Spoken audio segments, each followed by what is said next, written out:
Mau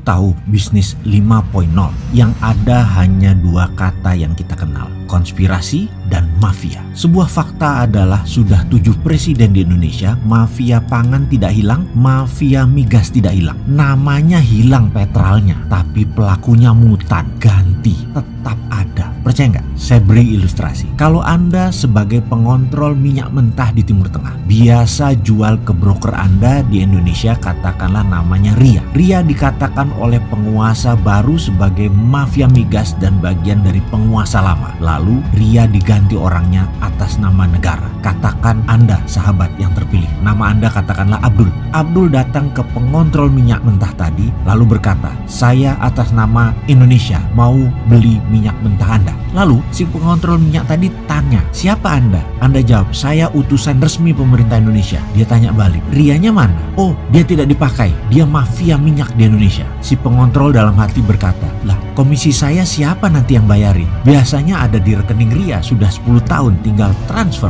Ini orang polos bener, gak tahu kali ada komisi bisnis beginian. Kemudian si pengontrol minyak berkata, saya gak mau kalau gak pakai Ria. Oh, dia mafia minyak di Indonesia. Demikian Abdul berargumen. Si pengontrol minyak tadi diam saja, gak ada transaksi walaupun uang disodorkan. Si Abdul mulai pusing, stok minyak BBM Indonesia berkurang. Kalau setiap hari tidak masuk 800.000 barel, stok Indonesia kurang. Semakin lama bernegosiasi, semakin resikonya besar. Kesimpulan, cari minyak di negara lain deh. Itu yang ada di benaknya Abdul. Maka dia pulang ke Indonesia, dia cari sumber lain. Demikian penguasa baru berkata, kita tidak boleh kalah dengan mafia migas. Maka mulailah pakai sumber lain. Dengan bantuan Cina, dapat minyak mentah dari Afrika, lalu dikirim ke Indonesia. Ternyata tidak bisa di-refine, tidak bisa disuling karena mesin refinery Indonesia didesain khusus untuk spesifikasi minyak Timur Tengah. Dasar polos ya pejabat itu, gak ngerti bahwa semua ini ada triknya, ada pemainnya. Mutu BBM ya jadi turun, biaya jadi mahal pakai minyak dari Afrika. Kesimpulan, balik ke Arab lagi deh. Tapi si pengontrol minyak maunya sama Ria. Jadi kesimpulan bagaimana? Ya sudah, bawa lagi Rianya. Dan akhirnya ya Ria jadi broker lagi, namun nama baru dan tidak pakai nama lama sama sekali. $4 fee, bisa kesana kemari sekarang. Dan Abdul mulai sadar, oh begini mainnya. Ria itu gak bisa dihilangkan toh ternyata.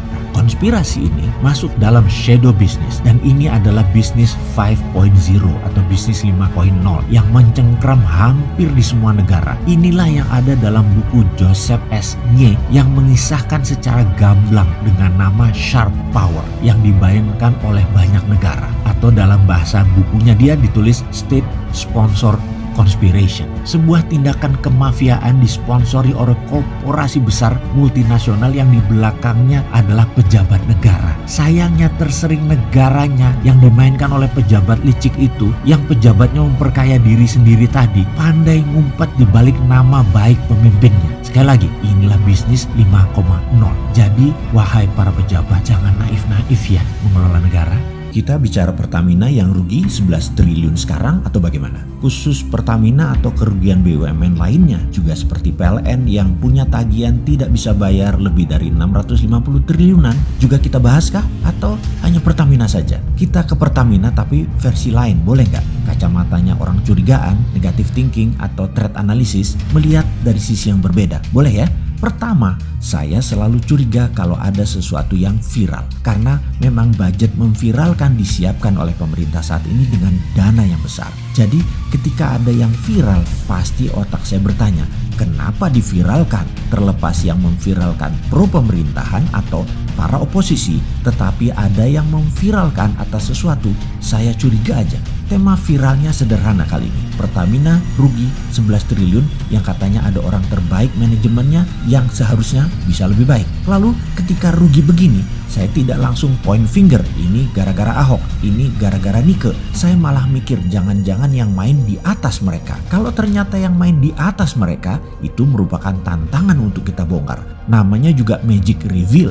Kita membuka tabir monster ekonomi. Sesekali sok-sokan pamer sesuatu yang si Sontoloyo ini tahu. Bolehlah. Walon Deso Kan kita sering bilang Sontoloyo ini wong bodoh ngaku pinter. Jadi ya kali ini ngaku pinter lagi deh. Setuju ya? Ini datanya. Data keuntungan Pertamina Hulu tahun 2019. Data dari Pepsi, Pertamina EP Cepu, $852 juta. PEP $700 juta. PHI $505 juta. PHE $590 juta. PGE $95,6 juta.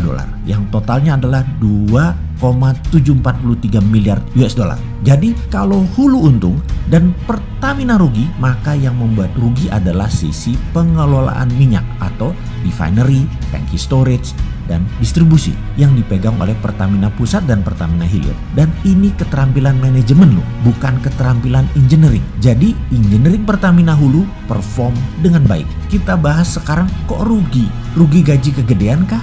Rugi kelola minyaknya kah? Distribusinya juga masalah? Atau karena satu harga seluruh wilayah Indonesia? Di sini kita sebagai manusia yang tidak punya posisi, tidak punya jabatan, hanya modal cinta pada NKRI mendadak ingin bertanya, kenapa disuarakan Pertamina rugi? Jadi sekarang disuarakan seakan-akan Pertamina rugi besar. Jangan-jangan supaya hanya alasan agar seseorang atau pejabat yang berkuasa bisa mendapatkan legitimasi untuk bisa menjual perusahaan energi ini. Pastinya kalau dijual rugi, ya dijual dengan harga murah. Bukan begitu para oligarki? Setuju ya kalian ya? Sebentar lagi jangan-jangan ada yang mengusulkan penjualan aset ini. Di sisi propaganda sengaja dibuat viral biar rakyat ikhlas Pertamina dijual sebagian tentunya. Dan saya ucapkan terima kasih kepada hater pemerintah yang Andalah paling berjasa membuat berita viral ini dijalankan karena dipasangkan dengan nama Ahok. Kalian itu memang kalau ada berita pengennya nge-share aja dan berbasis ketidaksukaan paling gampang dimainkan. Itulah makanya kata Ustadz, ingat, jaga hati, jaga pikiran. Kalau benar ini propaganda, Anda adalah influencer gratisan. Berilmu dikit lah, bersihkan hati dikit lah. Tuh kan, jadi korban kalian. Nanti marah-marah lagi. Pokoknya kowe kerjanya marah terus. Kapan dapat duitnya? Dul, sekarang bagaimana cara menjualnya Pertamina itu? Jual perusahaan jangan bapaknya. Pejabat tinggi negara bisa ikut cawe-cawe, repot. Yang dijual cucunya. Maka karena cucu usaha yang bisa melakukan penjualan cukup komisaris dan direksi. Paham undang-undang PT kan kalian? Jadi Pertamina yang bagus kan Pertamina Hulu. Yang nanti dijual ya yang bagus. Tapi yang dicitrakan ya bapaknya yang jelek. Lalu agar cucu usaha bagaimana ini Pertamina Hulu dijualnya? Oke, ya kita mengendus apa yang akan dilakukan oleh petinggi-petinggi saat ini. Yaitu bisa saja diubah dari struktur organisasi yang dibuat holding dan subholding. Di bawah subholding ada cucu perusahaan. Inilah Pertamina Hulu. Ben ketok netral dijualnya via IPO. Yang dijual lewat IPO adalah cucu perusahaan. Kenapa kalau Pertamina yang IPO? Susah karena harus merubah undang-undang. Kalau cucu perusahaan dijual cukup persetujuan RUPS, direksi dan komisaris. Jadi jangan-jangan sebentar lagi ada holding Pertamina yang namanya Pertamina Investment. Organisasinya kecil tapi membuat Pertamina jadi anak usaha. Dan siapa yang punya keterampilan seperti ini? Ada di sekitar pejabat publik kah? Kalian gak bagi-bagi sih. Jadi aja si Sontoloyo ini bunyi walau cuman asumsi, dan mudah-mudahan asumsinya salah lagi seperti biasa. Rupanya perjuangan melawan globalis sekarang main shadow alias jadi padang ngumpet. Menarik banget ini. Asli data terbaru yang Bosman dapatkan membuat lumayan otak jadi loading. Intinya globalis menyikat habis lawannya begitu muncul di permukaan sehingga sampai harus ngumpet dan bermain dalam bayangan. Kita urai sedikit. Globalis saat ini main di permukaan, terang-terangan, terbuka, dan banyak kendali atas negara besar. Globalis tidak ada tutup-tutupan lagi. Kendali atas kepala negara di banyak negara dengan membuat mereka menang menggunakan alat voting yang globalis punya. Lalu pejabat baru tadi merupakan leng arm globalis. Kaki tangannya globalis. Benar-benar terbuka, benar-benar terang-terangan. Globalis di belakang Xi Jinping, globalis di belakang Partai Demokrat Amerika benar-benar terang-terangan saat ini. Keingat ketika globalis masih muda di awal abad pertengahan dihajar monarki Perancis, dihajar strateginya Vatikan. Sekarang jadi terbalik. Waktu itu globalis berdarah-darah, diuber-uber dan diacak-acak oleh kaum nasionalis, kaum monarki, dan institusi agama. Monarki, negara atau state, serta organisasi agama sekarang dimainkan dan dikendalikan globalis. Sampai kaum patriotis nasionalis harus ngumpet di gua-gua dan digorong-gorong.